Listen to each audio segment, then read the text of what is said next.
आप ये सवाल देख लीजिए, हाउस के अंदर कितने सवाल स्पीकर साहब ने गिने, मुझे याद नहीं है। उसमें देखो कि बीजेपी के सवाल क्या है और उनके धांधली क्या है। वही सवाल अगर अमित शाह से पूछेंगे तो तकलीफ होगी, वही सवाल अगर गवर्नर से पूछेंगे तो तकलीफ होगी। ये कौन सा एमएलए है? Mister Baldev Rai Sharma. Shrine board के अंदर अल्कोहल फ्री कब किया जाएगा? जो अल्कोहल को बेचने का काम एलजी के दौर में हुआ, अगर नहीं हुआ क्या मुझे पूछने का हक नहीं है? ये आदमी क्यों पूछेगा? अब मैं पूछूंगा क्योंकि दुकानें इन्होंने खोली है, नशे को इन्होंने आम किया, मंदिरों के शहर में धंधा इन्होंने किया। अब ये मैं पूछूंगा, ये भाजपा को नहीं, आप मुझे बताओ, ये भाजपा को पूछने का अधिकार है? नहीं, आप मेरे सवाल का जवाब नहीं। अब उन्होंने खोला है, वही क्यों पूछेंगे? वही क्यों पूछेंगे जिन्होंने खोला? और ये बंद कर सकते थे, एलजी के शासन में कर सकते थे, लेकिन नहीं किया। आज ये हाउस के अंदर ये सवाल इनका नहीं चलेगा। यही सवाल मैंने जब उठाया था तब इन्होंने कहा तो हिंदू के मुखालिफ है।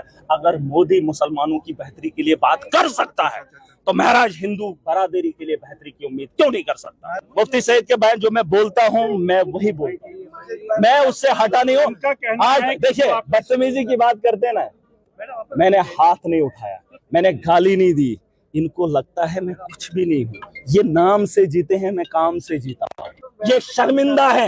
28 बीजेपी, 3 पीडीपी और उनके गुर्गे महाराज को डराएंगे। ये खेल मैं बचपन में गली में खेलता था और हर गली में मेरा एक नाम है, किरदार पता कर रहे। जिसको ज्यादा शौक है ना गुंडागर्दी करने का, ये गुंडागर्दी हमने बचपन में छोड़ दिए पता। और इनको लगता मैं ऐसे ही आया हूँ। अरे मैं ऐसे नहीं आया हूँ बाबा, गलत फहमी है। 90 ही लोग हैं, पता करो कि मैं आज कौन है और मैं तुमसे डरने वाला हूँ। किधर धमकी के हिंदुओं को बचाने के, तुमने हिंदुओं के खिलाफ बोला, तुमने मुफ्ती साहब मर गया है, मरा है।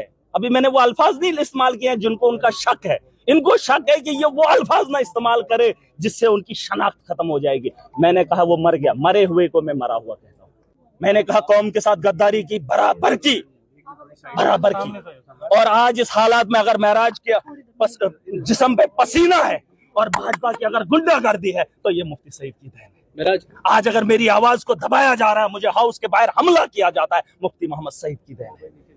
और आतंक का जो माहौल इन्होंने कश्मीर के अंदर पैदा किया, इनको बता दो आज वही जवान असेंबली के ऐवान का हिस्सा बनेगा। और ये इनको कभी उठने ही नहीं दिया। अगर मोदी मुसलमानों की बेहतरी की ख्वाहिश कर सकता है, महराज इंसानियत की बेहतरी के लिए अपनी जान भी लगा सकता है।